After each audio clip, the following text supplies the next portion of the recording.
আজকে ঠাকুমা নাতনি চলে আসছি মাশরুম নিয়ে। এই মাশরুমগুলো এখন আমি একটু কেটে নেব।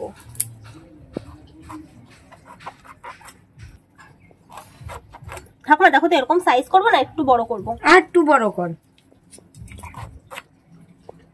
দেখো ঠিক আছে, বড় বড় ভালো লাগে।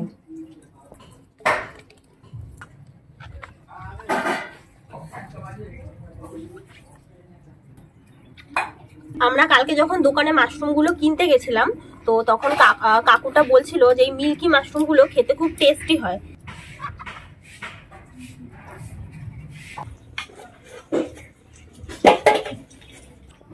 ভালো করে ধুইতে হবে।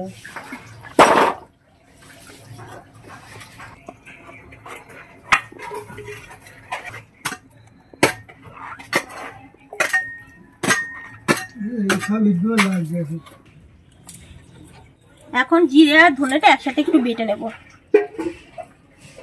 আমি এখানে 500 গ্রাম মাশরুমের জন্য 1.5 চামচ জিরে নিয়েছি আর একটু ধনে দিয়ে দিচ্ছি। এখানেও প্রায় 1.5 চামচ মতোই ধনে দেবো।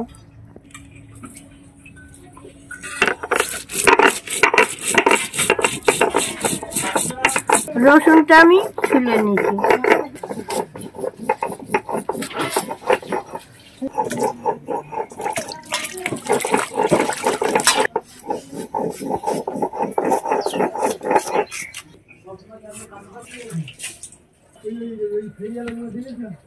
এখানে আদা রসুন আছে, এটা এখন আমি বেটে নিচ্ছি। তাহলে ওনার ধরাবো এখন বাটা তৈরি হয়েছে না। মাশরুমটা এখন দিয়ে নিচ্ছি।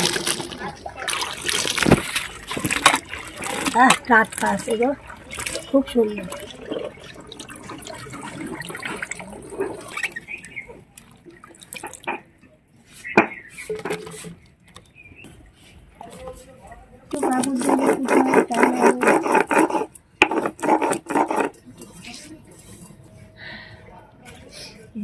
উনান ধরে গেছে, কড়াটা আমি বসিয়ে দিচ্ছি।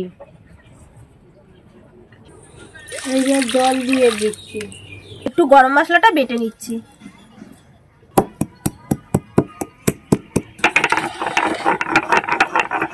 অল্প একটু নুন দিয়ে দিচ্ছি। মাশরুমটা সিদ্ধ হয়ে গেছে, আমি এখন নামিয়ে নিচ্ছি। এই মাশরুমটা যখন ভাপ দেবেন না, আপনারা একটু দেখে নামাবেন, নাহলে গলে যাবে। অল্প একটু তেল নিচ্ছি, মাশরুমটা ভেজে নেব। মাশরুমগুলো অল্প একটু নুন দিয়ে দিচ্ছি, অল্প একটু হলুদ দিয়ে দিচ্ছি।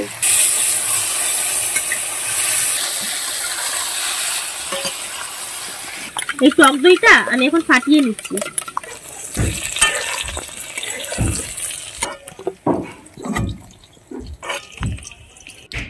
অল্প একটু তেল দিয়ে দিচ্ছি। এই তেজপাতাটা ফোড়ন দিয়ে দিচ্ছি। জিরা লবঙ্গ এলাচ ফোড়ন দিয়ে দিচ্ছি। এইবার পেঁয়াজটা দিয়ে দিচ্ছি।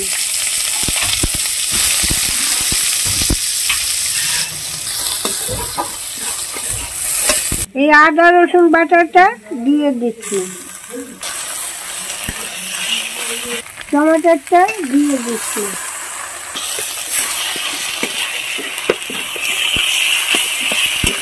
এই মাশরুম কিন্তু খুব হাই প্রোটিন, আপনারা কিন্তু চাইলে এই মাশরুম তৈরি করে খেতে পারেন। খেতে কিন্তু পুরো একদম মাংসের মতো লাগে, অসাধারণ লাগে খেতে। জিরা বাটাটা দিয়ে দিচ্ছি, জিরা আর ধনিয়া।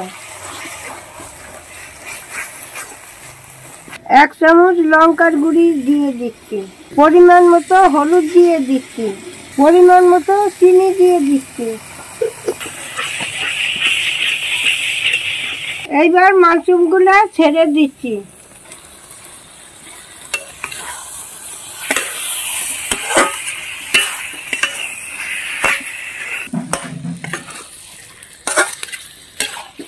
দইটা দিয়ে দিচ্ছি। পরিমাণ মতো নুন দিয়ে দিচ্ছি।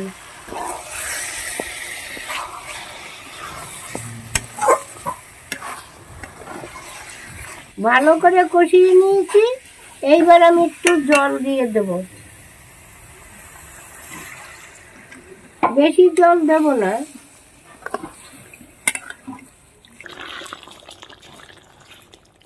এই গরম মশলাটা এখন দিয়ে দিচ্ছি।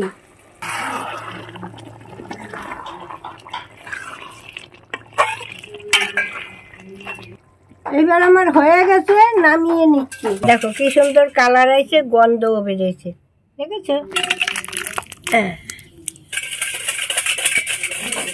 তো আশা করছি আজকের ভিডিওটা আপনাদের খুব ভালো লেগেছে। আজকের ভিডিওটা আমাদের এখানেই শেষ। আপনারা সকলে ভালো থাকবেন, সুস্থ থাকবেন। আবার কালকে নতুন কোনো ভিডিও নিয়ে দেখা হবে।